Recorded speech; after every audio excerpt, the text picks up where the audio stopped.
Hace un tiempo publiqué un video en TikTok explicando la política en 30 segundos. Ese video tuvo mucha acogida porque era bastante corto y preciso. Sin embargo, yo echaba mucho de menos algunos detalles en ese video y creo que para explicar la política se necesita un poco más de tiempo. Es por esa razón que decidí estrenar el canal de YouTube con este tema donde trataremos la política yendo un poco más allá de una mera definición. Con este video busco que todos podamos entender esta actividad de una manera simple, de una manera sencilla y sin tantos tecnicismos. También quisiera decirte que si te interesa el tema, te dejo en la descripción algunas referencias bibliográficas en las que me basé para hacer este video, algunos manuales, algunos ensayos, a los que podrás acceder si buscas más información al respecto. Ahora sí, como punto de partida me gustaría que hagamos un ejercicio que es el mismo que el autor Josep María Vallès menciona en su libro Ciencia Política, una introducción. En los comentarios vas a escribir qué significa para ti la política con tus propias palabras, no importa si es largo, no importa si es corto, tómate tu tiempo, pausas el video, lo publicas y regresamos. Listo, si ya le escribiste, ahora sí podemos dar inicio. Y para eso vamos a comenzar con algunas características del término, de la política como concepto. Política es una palabra que está presente en todo sitio. La escuchamos en la televisión o en conversaciones cotidianas con amigos o con familia. La podemos leer también en el periódico, etc. Esto nos da una primera característica y es que la política es un término familiar o habitual. La utilizamos comúnmente para referirnos a la conducta de diferentes actores. Habrás escuchado alguna vez hablar sobre la política deportiva o la política de una empresa. Sin embargo, también la usamos para referirnos a la conducta de aquellas personas que dicen profesar la actividad política como tarea principal, ya sean ministros, alcaldes, presidentes, etc. Ahora, el hecho de que todos conozcamos la palabra política, que siempre se escuche y que sea un término muy habitual, eso no quiere decir que todos la entendamos del mismo modo. Y esto nos lleva a una segunda característica, y es que la política es un término multívoco, es decir, puede variar en interpretaciones y todos la entenderemos de un modo u otro, dependiendo el contexto o dependiendo el momento en el que la empleemos. Una tercera característica de la política es su connotación negativa, esta carga negativa que tiene esta palabra desde hace siglos. Por ejemplo, siempre se ve como algo positivo estar al margen de la política o no hablar sobre política en la mesa, tratar de evadir la política lo más posible. Esta palabra suele verse con cierto recelo o con cierto rechazo. Y es por eso que siempre que se intenta politizar algún tema, alguna situación o alguna controversia, siempre es visto de manera negativa o por lo menos con cierta crítica. Un cuarto y último punto, y creo que en este podemos estar todos de acuerdo, es que la política despierta muchísimas emociones. Desde sus inicios, la política ha sido capaz de movilizar a masas y masas de gente, e incluso a veces a aquellos que la critican. Bueno, ya teniendo claro estas cuatro características, vamos a pasar a tratar la finalidad de la política. ¿Para qué sirve o para qué surgió la política? ¿Cuál es el fin? ¿Cuál es el propósito de esta actividad? Para entender eso tenemos que partir del hecho de que el ser humano necesita vivir en sociedad. El ser humano es una de las especies físicamente más dependientes, necesita de otros para poder sobrevivir, para poder subsistir. Es por eso que esta necesidad de vivir en sociedad implica tener que convivir con diferentes puntos de vista, diferentes intereses, diferentes gustos, diferentes religiones, diferentes filosofías, etc. Y estas diferencias, tanto en talento, en el físico, en habilidades, etc., generan, evidentemente, desigualdades. Y estas desigualdades generan tensiones. Y estas tensiones generan incertidumbre. No sé si el hecho de que yo sea más fuerte o débil que otro o que profese una religión diferente a la de otra persona pueda desembocar en un conflicto violento, por ejemplo.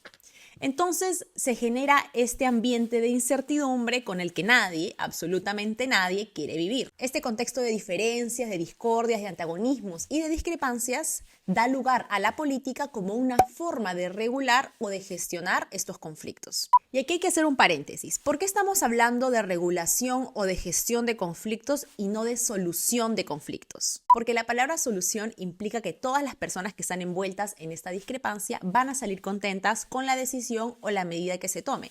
Y no siempre va a ser así, por no decir que nunca. Eso pasa todos los días en política. Por ejemplo, cuando se aprueba una nueva ley, no todos están de acuerdo con ella. Algunos están a favor, otros en contra, otros salen a protestar, otros se pronuncian en redes. No siempre vamos a estar de acuerdo con algo. Esto es interesante porque si bien los políticos en campaña te prometen que van a solucionar los problemas, que van a solucionar los conflictos, esto no es así. Los conflictos no se solucionan, solamente se gestionan. Y básicamente lo que se busca es evitar la desintegración social, mantener un cierto grado de cohesión entre todos los ciudadanos. Incluso en los estados autoritarios se busca esta cohesión social porque la desintegración es perjudicial para cualquier tipo de gobierno. En ese sentido, podríamos decir que la política tiene un cierto componente de constructor social, de constructor de la sociedad. Cohesiona a los grupos a pesar de sus diferencias. La política aparece como esta forma de poder regular o gestionar los conflictos y que preferimos frente a otras alternativas porque es la que hasta el día de hoy se ha mostrado más eficaz. Y bueno, llegado a este punto y a modo de resumen, ya tendríamos claro ciertas cosas, así que vamos a ponernos en situación. Imagínate que en tu ciudad van a construir una carretera y tenemos dos propuestas. La empresa 1 propone trazar una carretera en una zona natural, pero a menor costo. Y la empresa número 2 propone trazar una carretera en otra zona, con lo cual sería más amigable para el medio ambiente, pero costaría más dinero. ¿Cuál elegirías tú? ¿El trazado de carretera económico o el ecológico? Por tu cabeza ahora mismo deben estar pasando diferentes argumentos a favor de la carretera que para ti es la más conveniente. ¿Pero qué tocaría hacer ahora? Decidir. Los políticos o autoridades competentes, de repente junto con algunos miembros de la comunidad, se sentarán a debatir cuál es la opción que les parece mejor. ¿Y por qué? Porque lo que define a la política es la decisión o la elección. Una decisión es política cuando no hay un principio superior, sino que hay varios principios igualmente válidos, pero que chocan entre sí. Como ya lo dijimos antes, diferentes pensamientos, diferentes puntos de vista respecto de un tema, en este caso en concreto, diferentes argumentos a favor del trazado de carretera más conveniente. Lo que todas las opciones tienen en común es que son válidas, es decir, que tienen parte de razón. Y lo que le toca a los políticos es priorizar, porque una decisión política es una decisión que prioriza. Lo que distingue a la política de una decisión técnica, científica, moral, religiosa, etc., es que tiene que elegir entre alternativas que se excluyen mutuamente, como en este caso del trazado económico y el ecológico. Valeria, ¿qué pasa si me abstengo de elegir? Bueno, la no decisión también es una decisión política, porque cuando decides no elegir, finalmente estás beneficiando a la opción más votada. Bueno, imaginemos que ya se tomó una decisión y que se eligió la carretera económica. Antes mencionábamos que no todos iban a estar contentos, porque en toda decisión en la que chocan principios siempre va a haber ganadores y perdedores. Y este es otro elemento importante. Cuando se elige siempre hay un coste de oportunidad, porque cuando escoges una carretera estás no eligiendo la otra carretera. Ahora bien, lo que distingue a la política de otras alternativas o vías del conflicto social es que la decisión que se adopte para solucionar, entre comillas, solucionar los conflictos, va a ser acatado por todos. Es decir, va a vincular a todas las personas, tanto a las que les guste como a las que no. ¿Y esto por qué? Porque la decisión que se tome va a estar ajustado a un conjunto de reglas o a un conjunto de pautas. Todos van a tener que acatarlo, incluso los que estén en desacuerdo. Algunos, sin embargo, intentarán cambiar o crear disputas para modificar este reglamento, su interpretación o los resultados que se hayan obtenido. En este caso, por ejemplo, imaginemos el reglamento a través del cual se deben elegir las carreteras de la ciudad. Dijimos que esta decisión tenía que obligar a todos, pero imaginemos que el colectivo de ciudadanos verdes a favor de la carretera ecológica organiza protestas violentas en el centro de la ciudad. ¿Se aplicaría el uso de la fuerza? El uso de la fuerza física se presupone incluido dentro de esta obligación de la decisión política que se tome. Pero esto no quiere decir que toda acción política incluya cierta dosis de violencia, tampoco la excluye, pero sí que puede estar presente como un último recurso. Y bueno, ya para terminar, ¿es la política esta actividad maravillosa que gestiona todos los conflictos imaginables producidos por el ser humano? La respuesta es no.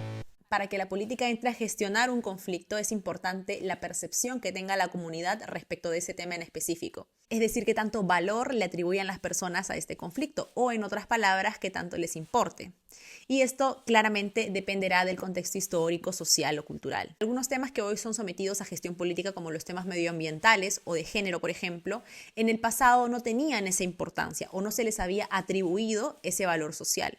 Entonces tenemos los temas que se politizan y se gestionan a través de la política y los temas que no se politizan porque no se les ha atribuido ese valor social y quedan fuera. Entonces, ¿cómo se gestionan los conflictos que quedan fuera del ámbito político? Serán gestionados a través de la decisión voluntaria de las partes, de las personas implicadas en esa disputa. Y si este acuerdo voluntario entre las partes no se consigue, siempre se impondrá el grupo o la parte más fuerte. Esto quiere decir que la ausencia de la política casi siempre va a jugar a favor del grupo más fuerte o más favorecido. Bueno, espero que les haya gustado. Si tienen algún otro tema de interés, no duden en dejármelo en los comentarios para ponerme en marcha con eso. Espero que hayan podido aprender un poco más sobre la política, uno que otro dato extra que les haya podido servir. Y bueno, nada, denle like, suscríbanse, compartan y nos vemos en un próximo video de Estrategos. Chao, chao.